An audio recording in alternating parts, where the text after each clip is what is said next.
सर्वमङ्गलमाङ्गल्ये शिवे सर्वार्थसाधिके शरण्यत्र्यम्बिके गौरी नारायणी नमस्तुते। शरणागत दीनार्थ परित्राणपरायणे सर्वस्यार्तिहरे देवी नारायणी नमस्तुते। जय श्री कृष्ण दोस्तों, कृष्ण आस्था प्रमीला चैनल पर आपका हार्दिक स्वागत करती हूँ। और आज हम बात करते हैं कजरी की नवमी की। तो शुरू करते हैं। कजरी का त्यौहार हिंदू समाज में, हिंदू धर्म में एक प्रसिद्ध त्यौहार माना जाता है। श्रावण सुदी पूर्णिमा को कजरी पूर्णिमा कहते हैं। इसी को श्रावणी पूर्णिमा भी कहते हैं और इसी को नारेली पूर्णिमा भी कहते हैं। नारेली पूर्णिमा इसको राजस्थान में कहा जाता है और इसी दिन श्रावणी कर्म होता है और रक्षाबंधन भी होता है। किंतु बुंदेलखंड की श्रावणी पूर्णिमा में कुछ विशेषता है। आज हम उसी पर चर्चा कर रहे हैं। वह यह है कि यहाँ श्रावणी पूर्णिमा को संध्या के समय कजरी का जुलूस निकाला जाता है। पूर्णिमा से एक सप्ताह पूर्व यानी कि श्रावण शुक्ला नवमी से कजरी को बोया जाता है। 7 दिन तक बराबर संध्या को धूप और आरती भी हुआ करती है। गेहूं या जौ पानी में फुला करके और जो दोना होता है, दोने का जो पत्ता होता है, उसमें बो देते हैं और उनको ऐसी जगह पर रखते हैं जहाँ पर कि हवा ना लगे। हवा ना लगने से कजरी का जो रंग है वो पीला हो जाता है। कजरी के रंग का शगुन अपशगुन भी माना जाता है। रंग के हिसाब से शगुन और अपशगुन देखे जाते हैं। जिस नवमी को कजरी बोई जाती है उसे कजरी नवमी कहा जाता है। कजरी की नवमी को जिसके यहाँ कजरी बोई जाती है वे स्त्रियाँ व्रत रखती हैं और जो जहाँ बोई जाती हैं उनके पुत्र होना ज़रूरी है। यानी पुत्रवती जो माता होती है वही इस व्रत को कर सकती है और वही कजरी को बो भी सकती है। उसी दिन गांव की स्त्रियां किसी नियत स्थान पर कजरी बोने की मिट्टी ले आती हैं। वहाँ भी एक छोटा सा मेले जैसा हो जाता है क्योंकि सभी महिलाएं इकट्ठी होती हैं। मिट्टी को घर में ला करके दोने में या खप्परों में भरा जाता है और पुनः जिस कोठे में कजरी को रखना होता है उस कोठे में दीवार पर नवमी लिखी जाती है। भगवती की प्रतिमा सूचक एक पुतली लिखी जाती है और उसी के समीप मढ़ी या मकान, लड़के समेत यानी कि बेटे सहित एक पलना, एक नेवले का बच्चा और एक स्त्री की आकृति हल्दी से लिखी जाती है। इसी अनगढ़ चित्रकारी को नवमी कहा जाता है, नवमी माता कहा जाता है। और इसी तरह की जो राजस्थान में होती है वो दिहाड़ी माता कहलाती है। जो नवरात्र में होती है, नवरात्र के अंतिम दिन होती है, उसको दिहाड़ी माता कहते हैं। इसी नवमी की पूजा करके स्त्रियां कजरी बोती हैं। फिर नवमी के व्रत के संबंध की कथा कहती हैं और कथा के बाद में कजरी बोने का गीत गाया जाता है। हम कथा सुनते हैं।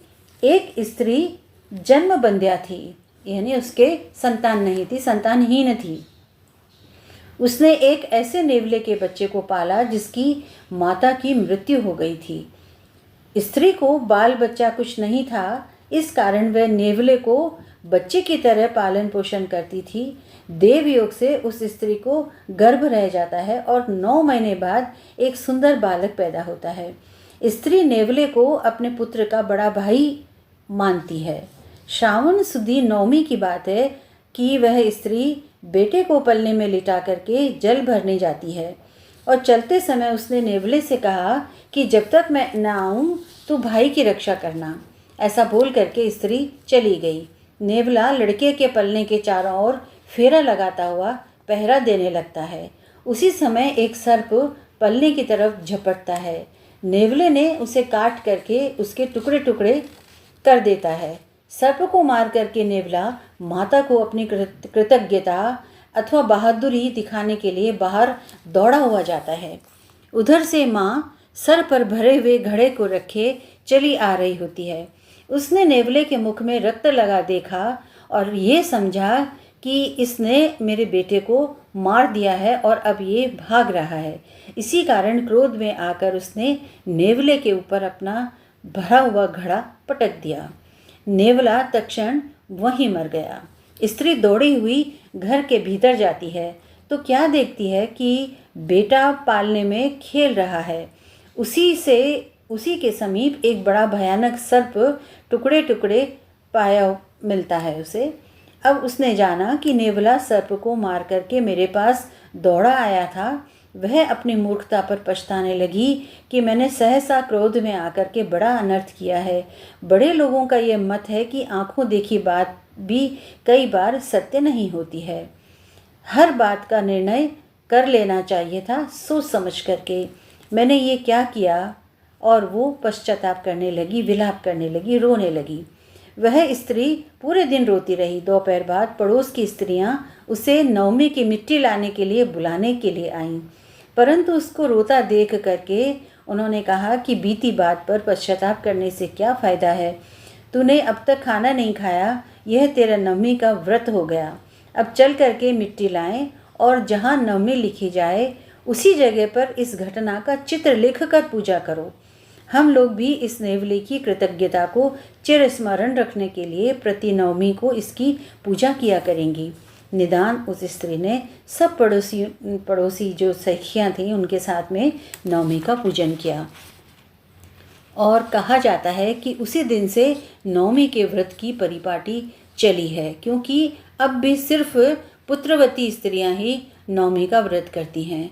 नवमी को भगवती की आराधना और पूजा भी होती है। माँ पार्वती की पूजा का हमारे यहाँ सदैव से ही एक रिवाज है कि प्रत्येक पूजा में माँ पार्वती और महादेव की पूजा हम लोग किया करते हैं। तो यहाँ पर भी माँ भगवती की पूजा होती है। इति। जय श्री कृष्ण दोस्तों। कथा अगर आपको पसंद आई हो तो कथा को शेयर कीजिए अपनी स्नेहीजनों के साथ में, अपनी सखियों के साथ में, और चैनल को सब्सक्राइब करना ना भूलिएगा। जय श्री कृष्ण। कजरी नवमी की ढेरों बधाइयों के साथ में।